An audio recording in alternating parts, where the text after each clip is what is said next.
എപ്പോഴെങ്കിലും forex market freeze ആവുന്നത് കണ്ടുണ്ടോ? അല്ലെങ്കിൽ മൊത്തം ക്രാഷ് ആയിട്ട് എല്ലാവരും പാനിക് ആവുന്ന ഒരു സിറ്റുവേഷൻ കണ്ടുണ്ടോ?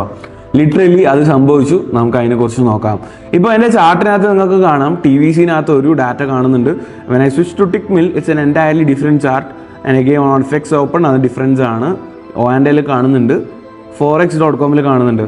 ആൻഡ് ഈവൻ സം ബ്രോക്കേഴ്സിൽ ഒരു വിക്ക് പോകുന്നുണ്ട് അപ് ടു $3,900. അപ്പോൾ ഇങ്ങനെയുള്ള ഒരു സിറ്റുവേഷനിൽ നമ്മൾ ശരിക്കും ചെയ്യേണ്ട സ്റ്റേ ഔട്ടാണ്.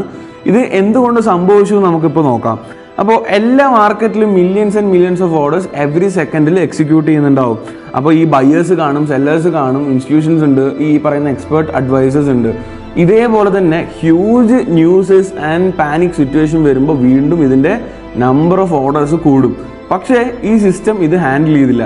ചുരുക്കി പറയുകയാണെങ്കിൽ ഒരു 2 GB ഗ്രാഫിക്സ് കാർഡുള്ള ഒരു കമ്പ്യൂട്ടറിൽ പോയിട്ട് ഈ GTA കളിക്കാൻ നോക്കിക്കഴിഞ്ഞാൽ ആ കമ്പ്യൂട്ടർ ക്രാഷ് ആവും അല്ലെങ്കിൽ അടിച്ചു പോവും.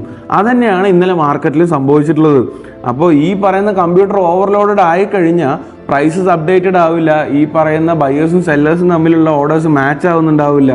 And again server says one thing, I'm out. അപ്പോൾ അതന്നെയാണ് ഇന്നലെ ഇവിടെ സംഭവിച്ചത്.